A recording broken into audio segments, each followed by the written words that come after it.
e que a tua palavra venha e permaneça nas nossas vidas, hoje e sempre. Amém, Senhor. Amém. Graças a Deus. Pode se assentar. Que a graça e a paz de Jesus Cristo esteja com a gente. Amém? Só quem está vivo agora, que a graça e a paz de Jesus Cristo esteja com a gente. Amém? Amém. Nossa, quanta gente viva. Que benção.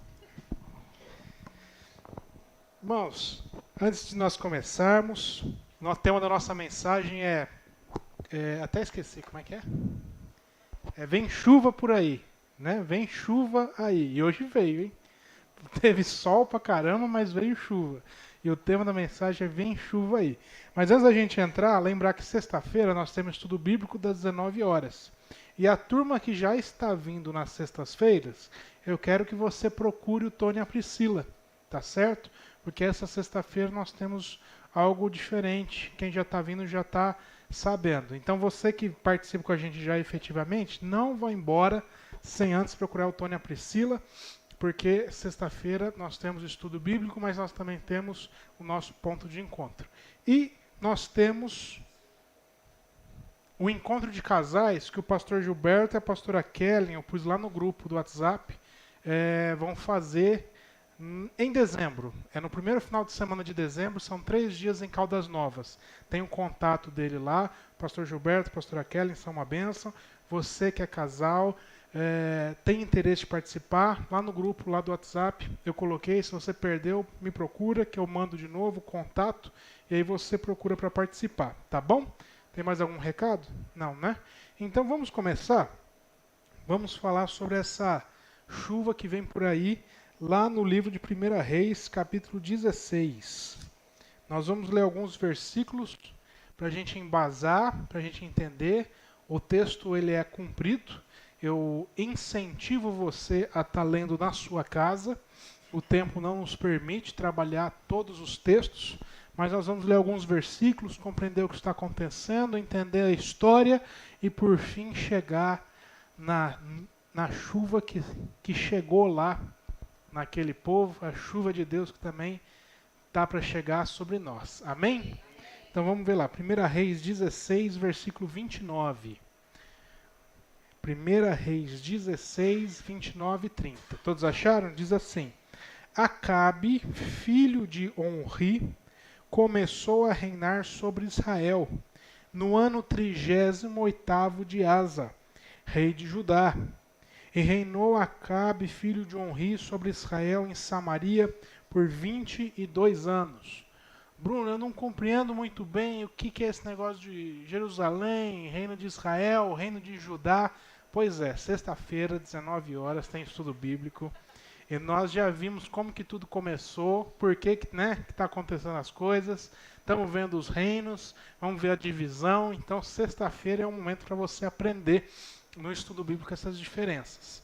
Mas o fato é que eu quero que você se atente, é que o 1 Reis 16, 29 está narrando que se inicia o reinado de um rei. Qual que é o nome desse rei? Acabe. Um rei que se chama Acabe. Você espera alguma coisa boa desse reino? Seja sincero. Eu estou chegando no reino que chama Acabe. Você fala, ih, já acabou antes de começar. O negócio já está estranho. Então nós estamos vendo a história do rei Acabe. Verso 30. Fez Acabe, filho de Onri, o que era mal perante o Senhor, mais do que todos os que foram antes dele. Mais perverso, mais pior, ele foi pior, ele fez práticas mais abomináveis aos olhos de Deus do que os seus antecessores.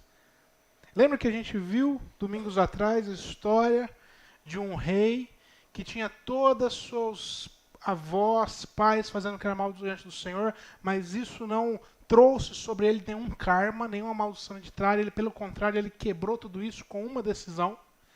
Pois é, o rei Acabe fez diferente. Ele continuou seguindo pelo caminho da perversidade, da prática do mal, da prática da injustiça, e ele conseguiu fazer pior do que os seus antecessores fizeram. Né?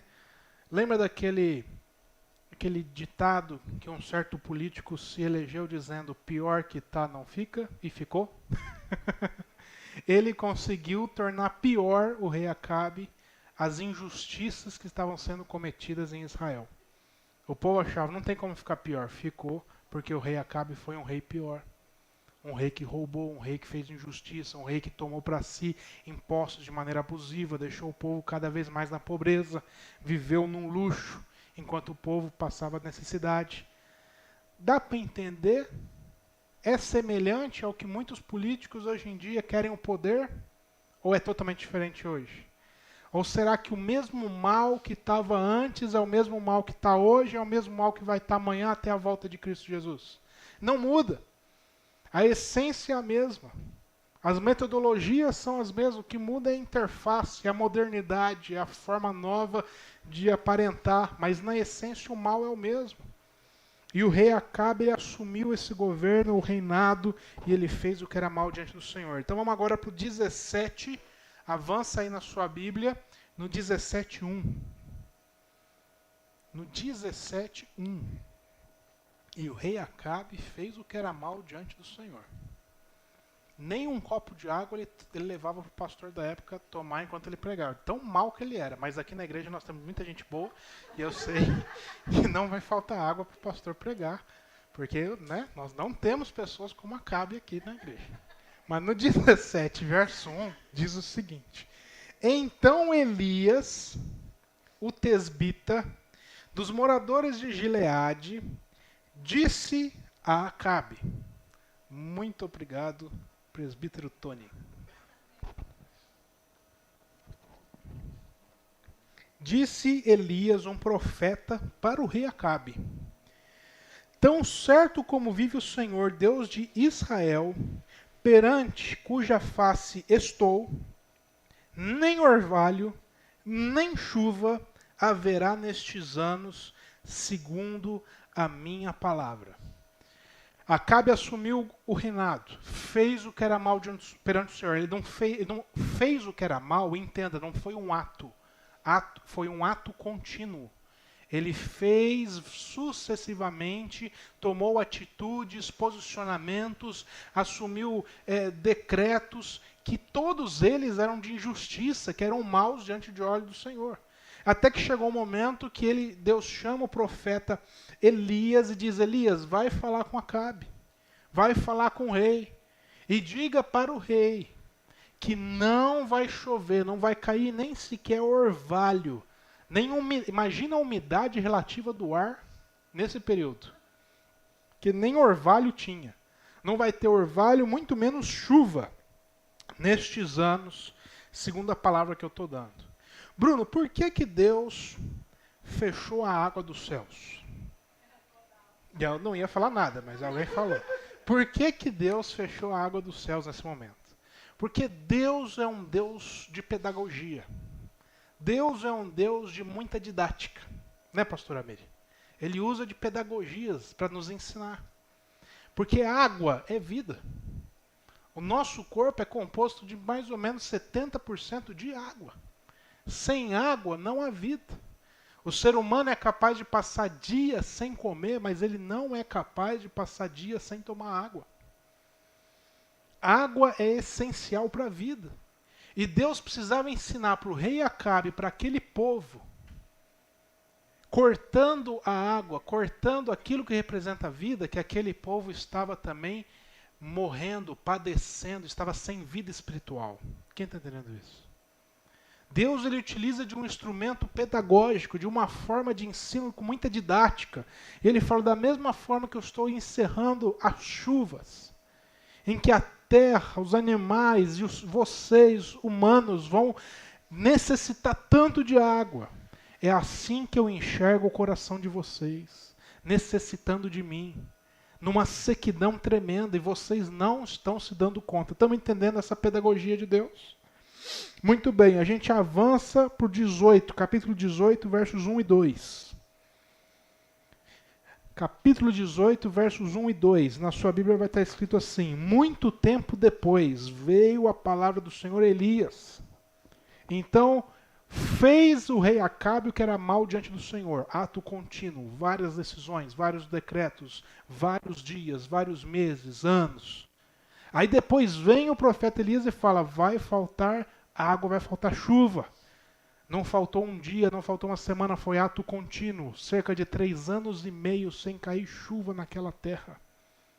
Sem ter orvalho, a umidade baixíssima, não tinha umidificador para comprar na farmácia. A coisa estava feia. Sem chuva, ato contínuo. Muito tempo depois veio a palavra do Senhor Elias, no 3º ano, dizendo, vai, apresenta-te a Acabe, porque agora darei chuva sobre a terra. Partiu, pois, Elias a apresentar-se a Acabe, e a fome era extrema em Samaria. A fome era extrema porque sem água, sem chuva, a terra não produz, os animais não se reproduzem, não tem vida. Sem chuva, a gente sabe. Se o Brasil parar de chover 3 anos e meio, o PIB do Brasil cai violentamente, porque o nosso país é um país de commodity, nosso país é um país que depende do agronegócio. Sem girar a economia, que é aquilo que é o principal movimento aqui, é o agronegócio, o que acontece com os demais, os serviços, a indústria do país? Todos nós vamos sofrer.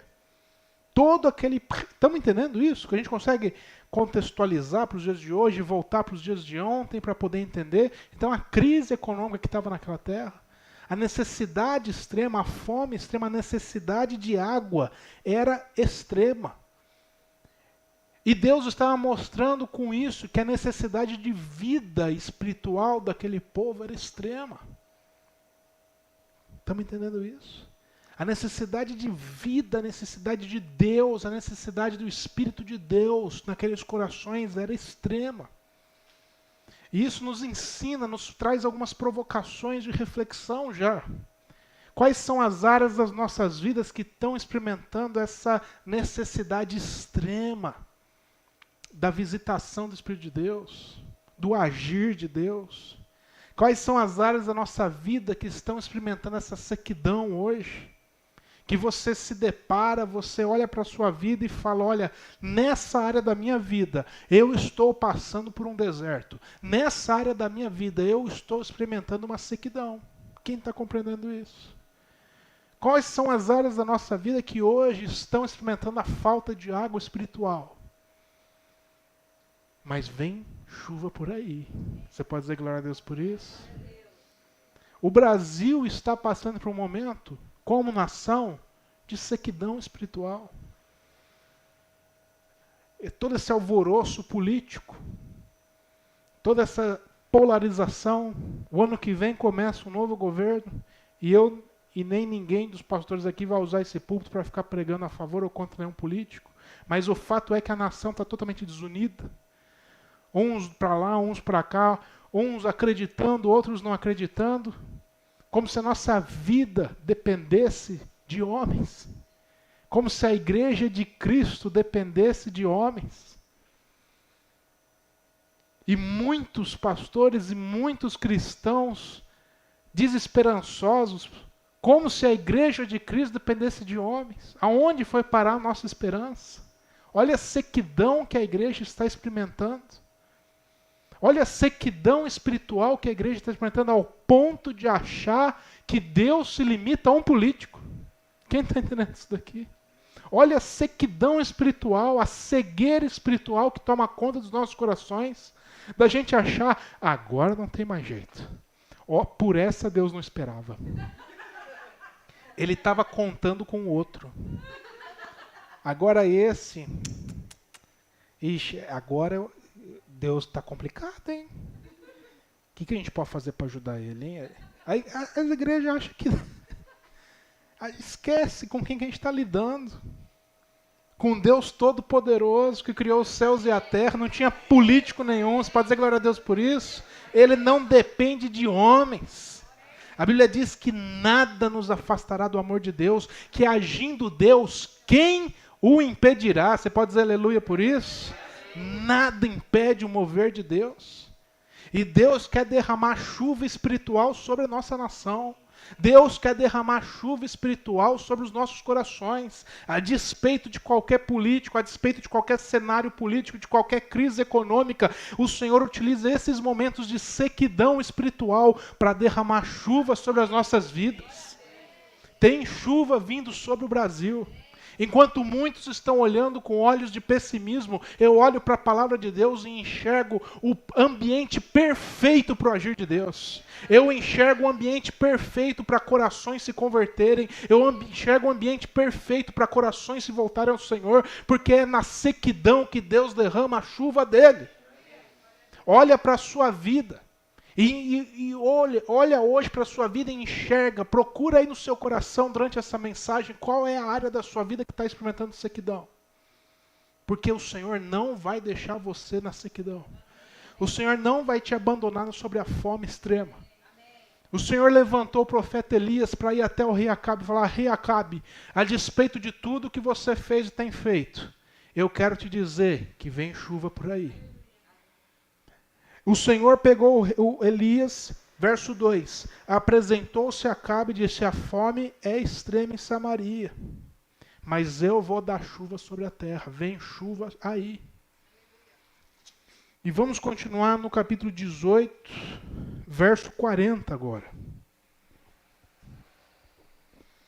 Avança um pouquinho aí alguns versículos e nós vamos para o verso 40, que diz assim: disse-lhe Elias: lançai mão dos profetas de Baal, que nenhum deles escape. Lançaram mão deles, e Elias os fez descer ao ribeiro de Quizon, e ali os matou. Quando o Senhor chama o profeta Elias e fala: Elias, avisa o rei Acabe que a sequidão acabou. Vai vir chuva sobre a terra.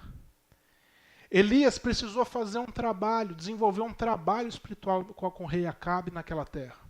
Porque aquele povo se entregou à idolatria.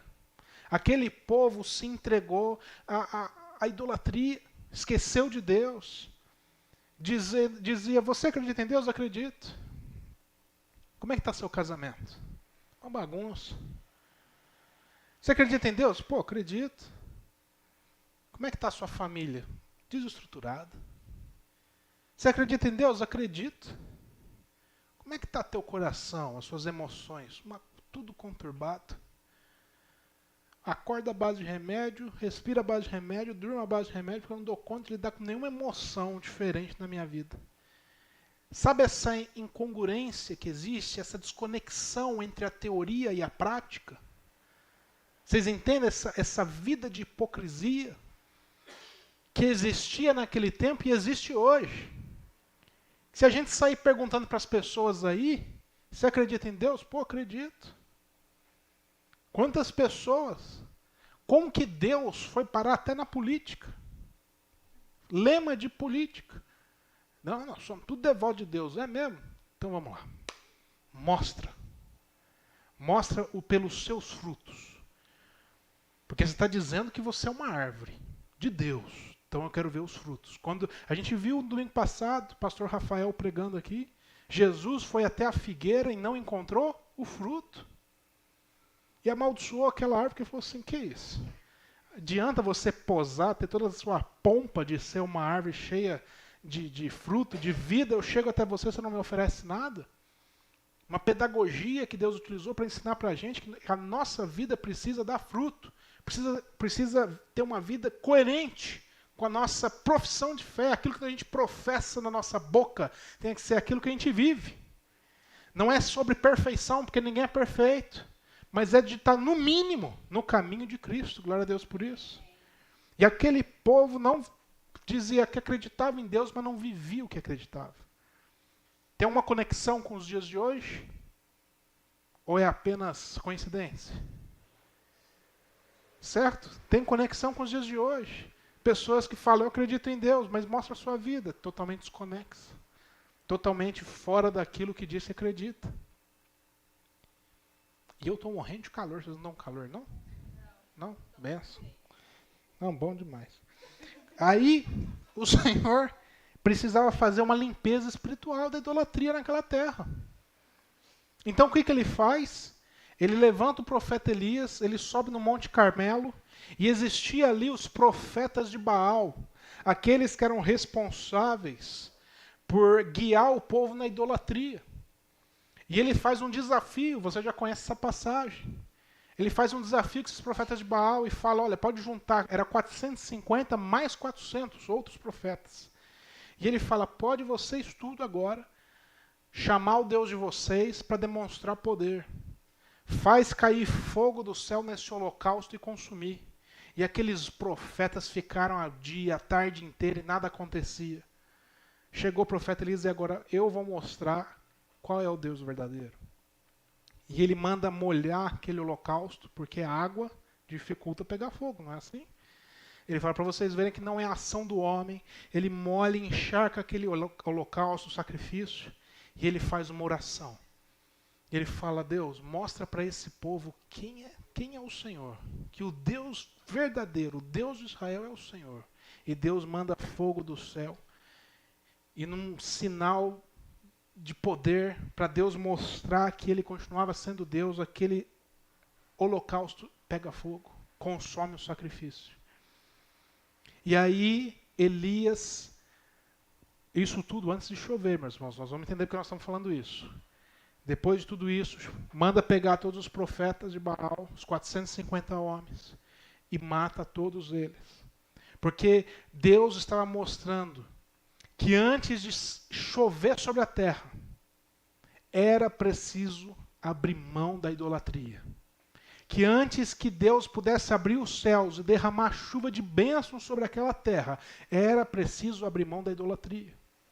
Antes da gente ver o agir de Deus na nossa vida, aquelas orações que nós temos apresentado ao Senhor e muitas vezes ainda não têm sido atendidas. Por quê, Bruno? Porque antes de derramar chuva, antes dos céus se abrirem, é necessário nós abrirmos mão da idolatria. É necessário nós abrirmos mão de empecilhos espirituais que estão reinando no nosso coração. Quem está entendendo isso? É necessário nós olharmos para dentro dos nossos corações e enxergarmos aquilo que está impedindo, que não condiz com a palavra do Senhor e que eu tenho mantido aqui dentro de mim.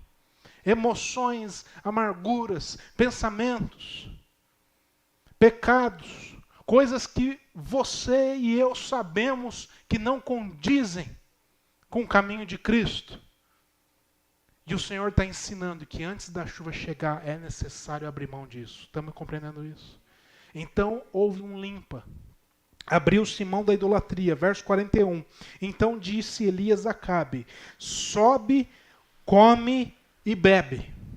Quando você está nervoso, quando você está angustiado, quando você está ansioso, quando você está triste, quando você está pilhado, desesperançoso, você consegue comer bem, você consegue dormir bem. Assim estava o rei Acabe. Mas o profeta Elias vem até o rei Acabe e diz, fala para o rei que ele pode ficar tranquilo. Quando ele diz, come, sobe para sua casa, come, bebe e dorme. Ele está dizendo assim, pode ficar em paz. Por quê, Bruno? Porque já se ouve ruído de abundante chuva vindo aí. Você pode dizer glória a Deus? O profeta Elias diz, já se ouve ruído de abundante chuva. Só que um detalhe, não tinha barulho nenhum. Estava esse silêncio aqui, ó. Não tinha um trovão no céu. Mas o profeta Elias sabia que aquele que prometeu a chuva é fiel para cumprir com a chuva. Que aquele que liberou uma promessa sobre aquele povo é fiel para cumprir a sua promessa. Da mesma forma que aquele que trouxe promessa sobre a igreja de Cristo, é fiel para cumprir as suas promessas sobre a igreja. Aquele que liberou promessas sobre a sua vida, sobre a sua casa, sobre a sua família, meu irmão, é fiel para cumprir todas as promessas. Todas as promessas serão cumpridas no tempo de Deus. Basta a gente crer, basta a gente tomar posse e dizer, eu continuo acreditando no Deus que eu sirvo. Eu não abro mão da minha fé. E nós vamos ver todas as promessas se cumprir.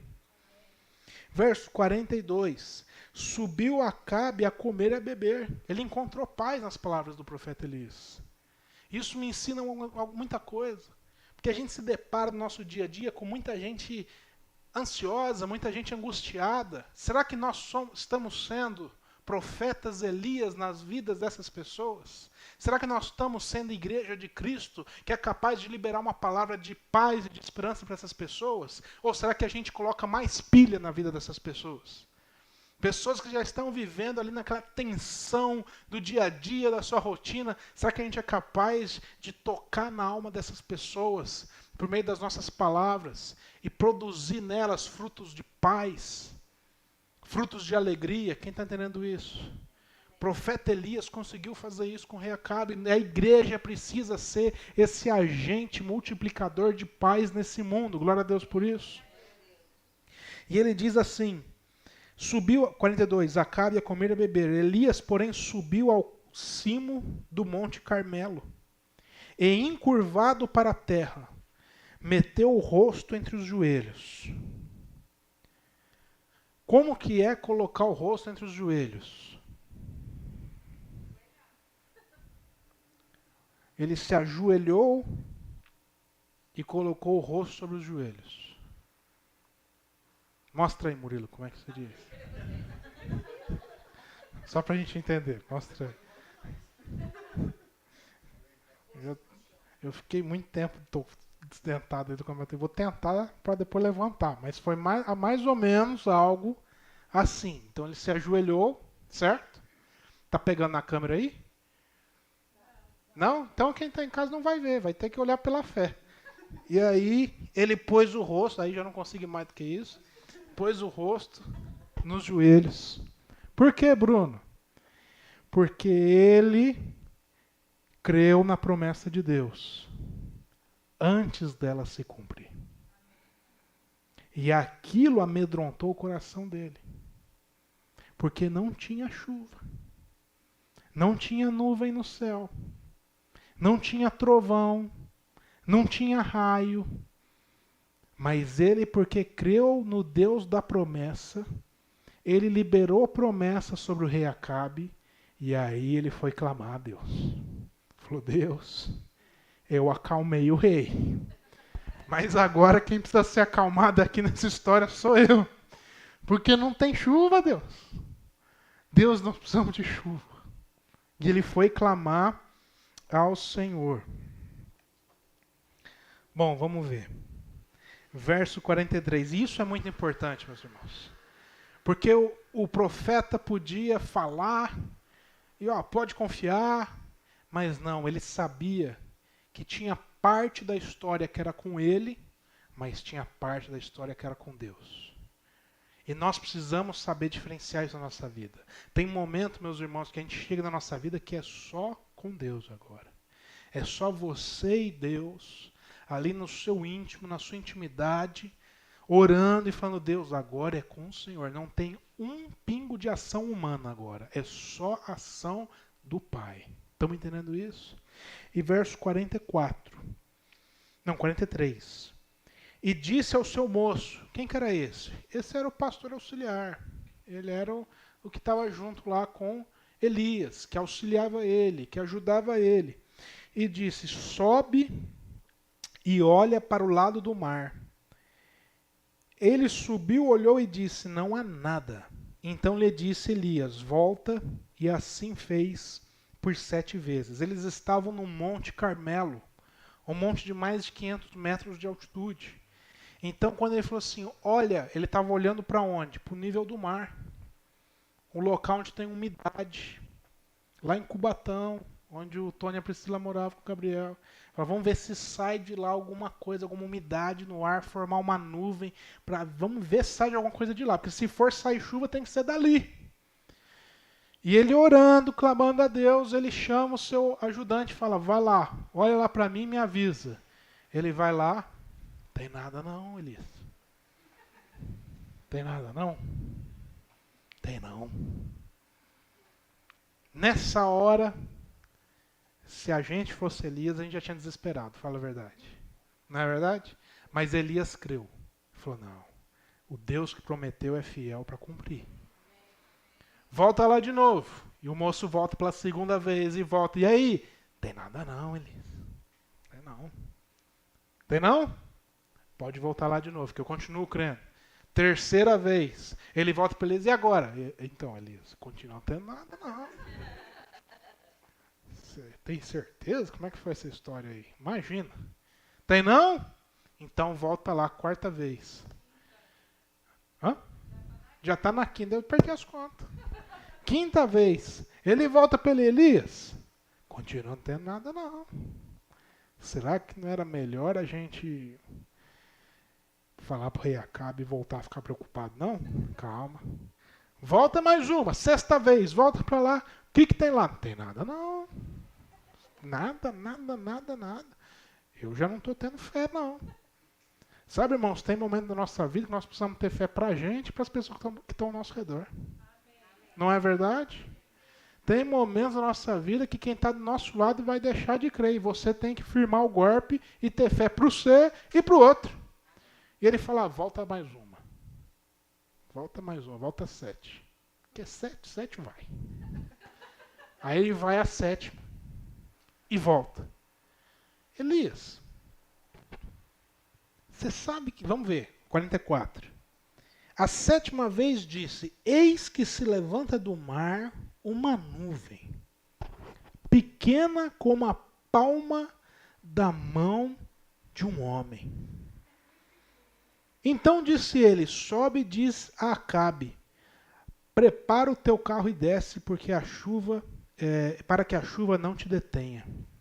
Olha só, vai lá, 7ª vez, ele volta, Elias, eu vi algo. Era um pontinho branco no céu. Que é nuvem eu sei, porque é fofinha, tal, tem um formato. Mas Elias, é pequena. Que tamanho? Tamanho do palmo da mão de um homem aqui. Se eu colocar minha mão, um palmo é do mesmo tamanho. Lembrando que a palma é só isso daqui, não tem os dedos, né? Então só isso daqui. Olhando assim de longe, muito, vai dar esse tamanho aqui, Elias. Aí Elias olha, eu fico imaginando como é que foi, porque se fosse eu ia ser assim, eu olhando, desse tamanho aí, então a chuva é grande. Olha a fé desse camarada. É desse tamanho, a chuva é grande. Vai lá no rei Acabe e fala para ele dar no pé, porque senão a chuva vai pegar ele no meio do caminho e ele vai ficar sem conseguir ir para a casa dele. Eu imagino esse moço falando assim, o quê?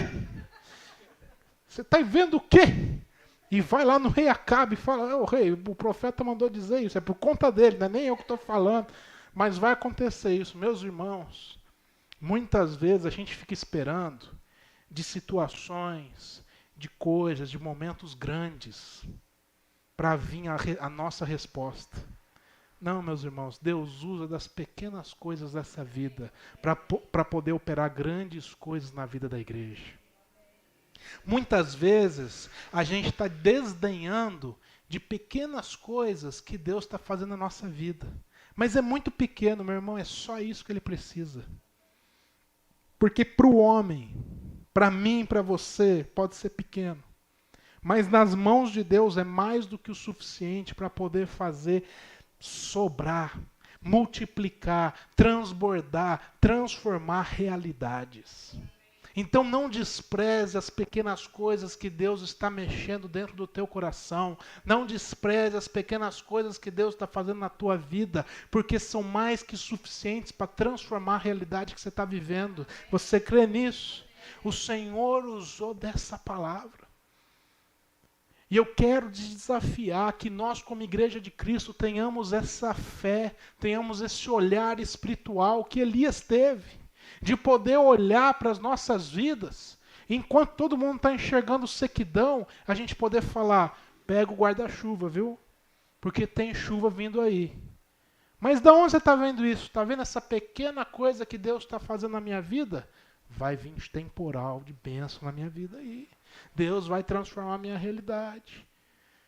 Que a gente possa ter esses olhos de fé, de olhar para a vida das pessoas que Deus colocou ao nosso confiança, ao nosso redor, e a gente olhar para a vida delas e dizer assim, você está preparado? Preparado para quê, Bruno? Você está preparado para o que Deus vai fazer na sua vida? Mas por quê? Porque eu estou vendo uma pequena nuvem, do tamanho da mão de um homem. Mas é essa nuvem que está indo na direção da sua casa, do seu casamento, da sua família, do seu emprego, e Deus vai transformar realidades na sua vida. A igreja precisa enxergar os pequenos detalhes que Deus trabalha e tem operado no nosso meio. Deus, Ele quer uma igreja que possa enxergar com os olhos da fé. Então eu quero te convidar nessa noite a se colocar de pé no seu lugar e você ter esse momento de reflexão. Esse momento onde você pode olhar para dentro do seu coração e você procurar essa pequena nuvem que Deus está movendo já. Curva sua cabeça, feche seus olhos. E aí no seu lugar, olhe para dentro de você. E procure dentro de você qual é a área da sua vida que você está experimentando sequidão hoje. Que você está precisando de chuva. Que você olha para um lado, você olha para o outro, você olha para frente, você olha para trás, você fala, Deus, como que vai fazer? Como que eu vou encontrar a solução? Eu estou experimentando sequidão, mas eu quero te desafiar, com os olhos da fé, a olhar, a enxergar além da sequidão, além do problema, além da dificuldade. Olha para a sua vida aí e procura enxergar essa pequena nuvem que Deus está colocando diante de você. Olha para o seu coração e nessa área que você está experimentando sequidão, começa agora a enxergar além do problema, começa agora a enxergar os pequenos sinais de mudança que Deus está trazendo.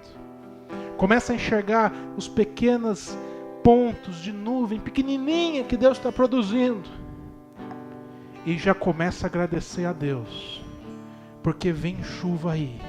Já começa a agradecer ao Senhor, porque não vai faltar água, porque não vai faltar provisão, porque não vai faltar ação de Deus, porque não vai faltar cuidado do Senhor nas nossas vidas, porque não vai faltar Deus cuidando, nos guiando, nos protegendo, nos sustentando e nos livrando do mal, porque não vai faltar ação de Deus na igreja dele, porque Deus não nos deixa desamparado, porque o mesmo Deus que liberou uma promessa é um Deus que vai cumprir essa promessa, a despeito de tudo e de todos, a despeito de toda a sequidão, a despeito de toda a situação contrária.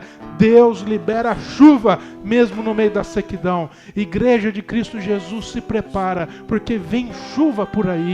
Que a igreja de Cristo se prepare, porque o ambiente da sequidão é o ambiente propício para receber a chuva do Senhor, e Deus vai derramar chuva sobre as nossas vidas, e você vai pegar de tudo aquilo que Deus derramar sobre a sua vida, e vai transbordar para derramar sobre a vida de outros, vai transbordar para abençoar outros, vai transbordar para resgatar a vida de outros, vai tocar na vida de outras pessoas que Deus vai colocar no seu caminho, para que essas pessoas sejam resgatadas, restauradas, encontradas por Deus.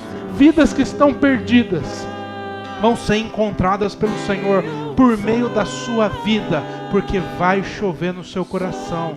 Deus vai derramar chuva na igreja dele. Se você crê nisso, diga amém. Se você crê nisso, diga glória a Deus e dê uma salva de palmas para Jesus Cristo. Amém? Glória a Deus por isso. Enquanto o louvor canta e louva ao Senhor com esse hino, eu quero te convidar para você vir aqui na frente pegar o seu cálice. Pode vir aqui na frente pegar. Do tamanho da mão de um homem, mas este é o sinal que a tua chuva vai descer. Eu vejo uma pequena nuvem do tamanho da mão de um homem, mas este é o sinal que a tua chuva vai descer. Vai chover, vai chover. Abra as comportas do céu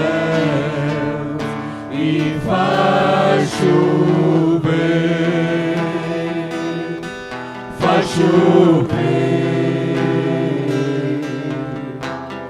Abra as comportas do céu. Todos pegaram? Alguém ficou sem? Precisa pegar? Já prepare aí. Abra com cuidado para tirar o seu pão. Se cair, você vem pegar outro. Já separe o seu pãozinho. Separe o seu suco. Você que está em casa também. Hoje nós estamos um pouco avançado no horário. Peço desculpas. Mas o domingo que vem a gente desconta.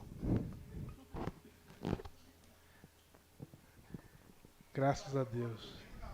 No outro domingo não, senão o pastor Pedro fica em débito, fica em haver. Então só no domingo que vem. Irmãos, que bênção a gente poder ceiar o Senhor. Que bênção a gente poder desfrutar. Porque num ambiente de sequidão, onde os nossos pecados eram abundantes, tinham secado o nosso relacionamento com Deus, o Senhor enviou chuva nessa terra. O Senhor enviou Jesus Cristo, que veio restaurar nossa relação com o Senhor. Aonde existia o pecado que nos afastava do Senhor, agora existe a graça em Cristo Jesus, que nos aproxima de Deus. Havia sequidão nessa terra, mas Deus derramou chuva por meio de Cristo e restaurou todas as coisas. Restaurou todo o seu relacionamento conosco e nós com Ele. Então nessa noite nós lembramos dessa aliança. Essa aliança onde Deus olhou por nós e entregou Cristo Jesus. Para que nós também no nosso dia a dia possamos entregar Cristo para as pessoas que estão ao nosso redor. Senhor, nós agradecemos, Pai. Porque o Senhor repartiu conosco de mais precioso que tinha. Que era a graça, que era o perdão, que era a redenção, que era Cristo. E nós temos o privilégio de, como igreja, repartir também Cristo, uns com os outros, no nosso dia a dia. Fortalece a tua igreja, Pai, para que nós possamos repartir do pão, repartir do vinho, entregar esperança, entregar vida para as pessoas que estão desiludidas, estão desesperançosas, estão assustadas nesse mundo. Oh Deus, que a igreja seja a luz que ilumina quem está procurando um caminho nessa vida, Pai. Nos fortalece para que nós como igreja possamos, Pai, repartir o pão e o vinho que é Cristo Jesus. Muito obrigado pelo teu sacrifício. Perdoa, Pai, os nossos pecados. Livra-nos do mal. Livra-nos, Pai, de vivermos uma vida segundo os nossos achismos, mas nos ajuda a viver uma vida segundo os teus propósitos. Essa é a nossa oração em nome de Cristo Jesus. E se você concorda, diga amém. Pode comer do pão.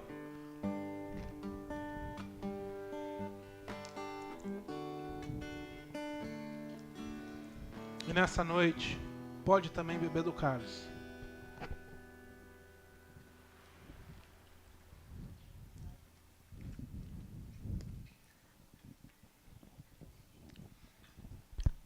Chuva, peço Chuva de unção sobre nós. Chuva, peço chuva de unção sobre nós. Vejo uma pequena nuvem do tamanho da mão de um homem, mas este é o sinal que a tua chuva vai descer. Eu vejo uma pequena nuvem do tamanho da mão de um homem, mas este é o sinal que a tua chuva vai descer. Faz chover, faz chover. Abra as comportas do céu e faz chover, faz chover. Abra as comportas do céu. Glória a Deus. Chama o presbítero Tony para estar nos abençoando. Amém, irmãos, paz do Senhor. Em nome de Jesus. Esqueça essa semana para frente, essas mãos. Pai amado, Pai querido, que graças ao Senhor Jesus, meu Pai, o amor de Deus Pai, seja com todos vocês, em nome de Jesus. Amém. Amém. Estamos encerrados, queridos. Vamos seus lares de segurança, em paz. Que leve cada um de vocês para os seus lares em paz. Que essa chuva que aqui foi falada, né, venha regar, né, os corações de vocês, os corações das vidas, os lares, né, a família. O que sair da nossa boca venha regar também todos os corações, né, nessa semana e em todos os dias. Amém. Obrigado. Seja